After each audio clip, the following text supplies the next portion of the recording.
വേഗം വരുന്ന നമ്മളുടെ കർത്താവായ യേശുക്രിസ്തുവിൻ്റെ ധന്യനാമത്തിൽ എല്ലാവർക്കും സ്നേഹവന്ദനം. ദാവീദ് രാജാവ് നമുക്ക് നൽകുന്ന ശ്രദ്ധേയമായ ഒരു ആലോചനയാണ് സങ്കീർത്തനം 62:8. ജനമേ, എല്ലാ കാലത്തും ദൈവത്തിൽ ആശ്രയിക്കുവേൻ.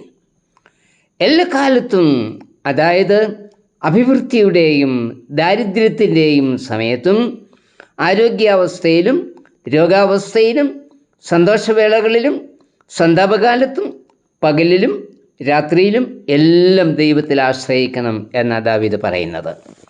എന്തുകൊണ്ടെന്നാൽ യഹോവ നല്ലവനും കഷ്ടദിവസത്തിൽ ശരണവും ആകുന്നു. തങ്കിൽ ആശ്രയിക്കുന്നവനെ യഹോവ അറിയുന്നു. നഹൂം 1:7. ദാവീദ് പറയുന്നത്, ഞാൻ ദൈവത്തിൽ ആശ്രയിക്കുന്നു, ഞാൻ ഭയപ്പെടുകയില്ല.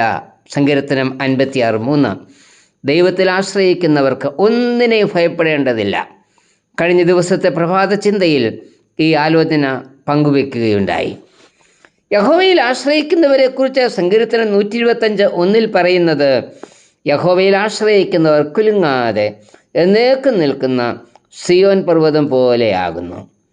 ബാബിലോണിയ പ്രവാസത്തിൽ നിന്നും മടങ്ങി വന്ന ജനം കാണുന്ന കാഴ്ച അവരുടെ പട്ടണത്തിൻ്റെ മതിൽ ഇടിഞ്ഞും വാതിൽ തീവന്തും കിടക്കുന്നതാണ്. അതവരെ നിരാശപ്പെടുത്തി.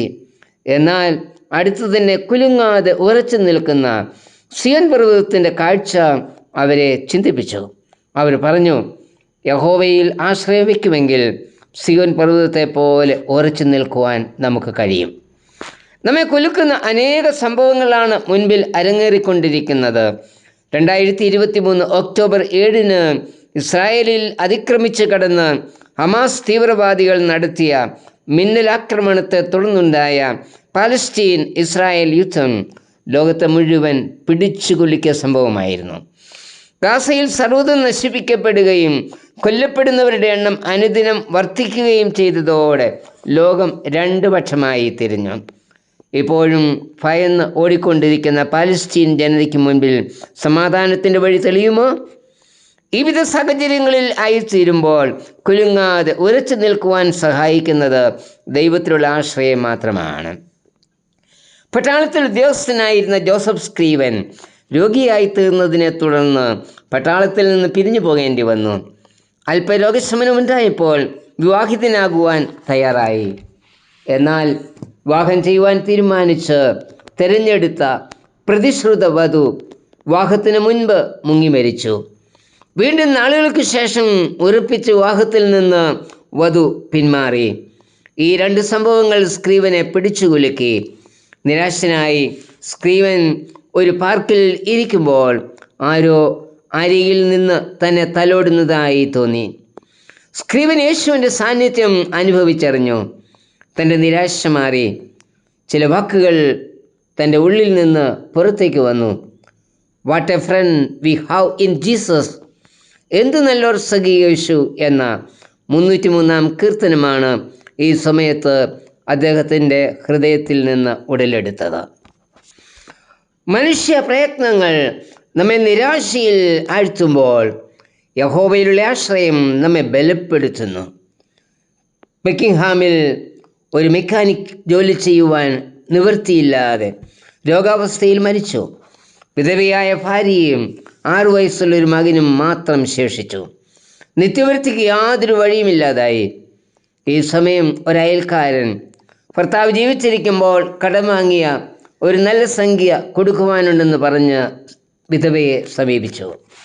എന്നാൽ ആ പണം കൊടുത്തു തീർത്തതാണെന്നും ഭർത്താവ് അതിൻ്റെ രസീത് വാങ്ങിയിട്ടുണ്ട് എന്നും അവർക്ക് അറിയാമായിരുന്നു.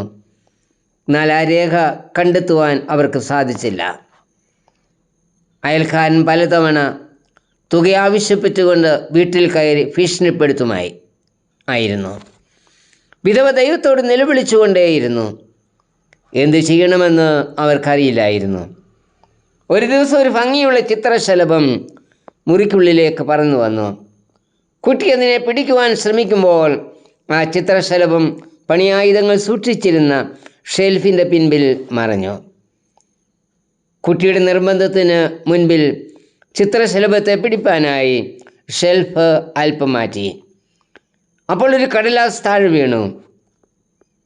ആ സ്ത്രീ അത് എടുത്തു നോക്കി. അത്ഭുതം, അത് അയൽക്കാരൻ്റെ ബില്ലനുസരിച്ച് കണക്ക് തീർത്തതിൻ്റെ രസീതായിരുന്നു. ദൈവമല്ലേ ആ ചിത്രശലഭത്തെ അവരുടെ വീട്ടിലേക്ക് അയച്ചത്.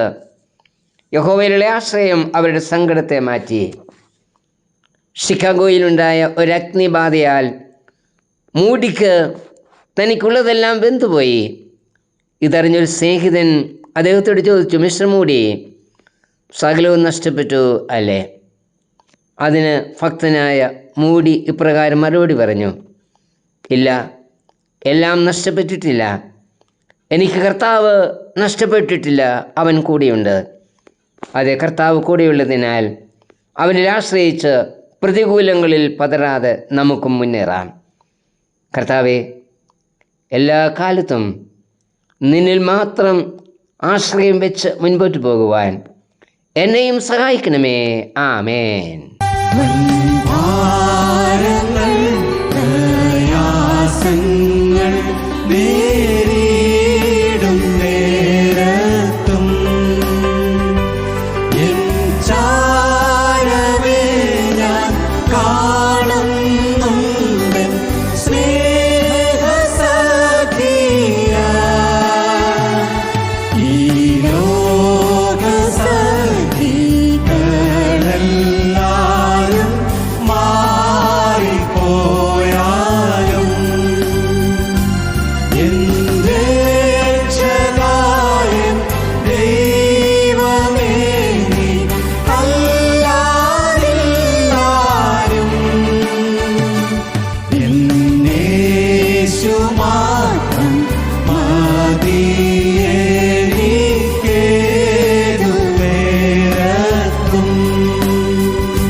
ക്ഷീണിത രോഗത്തിലും